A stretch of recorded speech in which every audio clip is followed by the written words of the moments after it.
go ahead and get started now, please.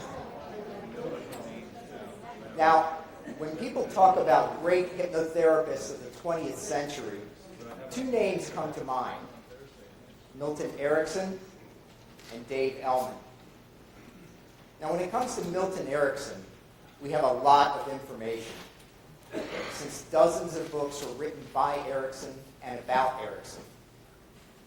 Dave Elman published only one book, Hypnotherapy.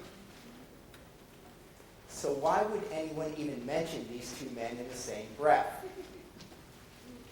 It's because Dave Elman's methods were that good. They are that good. He was a gifted hypnotic operator and a brilliant therapist. And he dedicated his life to teaching physicians and dentists how to alleviate suffering and heal a host of illnesses.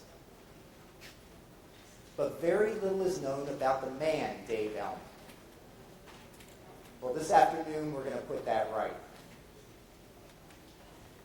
Retired Air Force Colonel H. Larry Elman is an MIT graduate, an aeronautical engineer, and an expert on aviation. He's a published author, and he speaks around the country on aviation topics.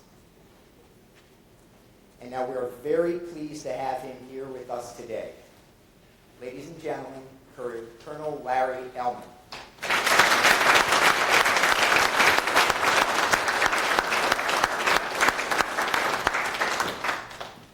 Thank you, Don, for a very, very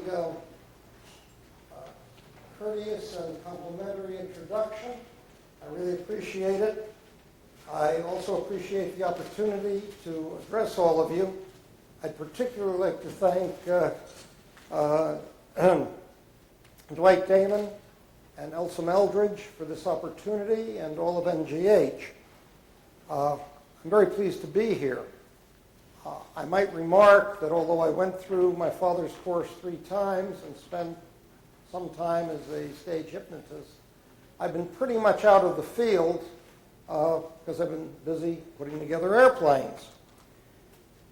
I would like to be able to have a Q&A at the end of this session, and we might, but I suspect I'm going to run out of time. And if I do, understand that I will be around the convention all today and all tomorrow, and I will be glad to talk with anybody and answer any questions. The one thing I won't try to do is second-guess my father's book. I took his course 60 years ago this coming fall, and therefore I think the book is probably more of an authority than I am. As well as the book, there are, of course, the audio recordings of him.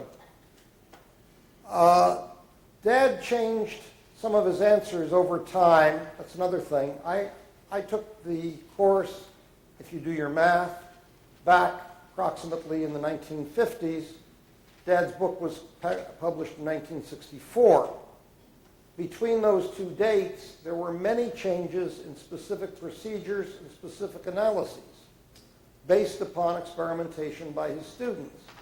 There was never, in that time period, any change in basic theory because he had that right to begin with.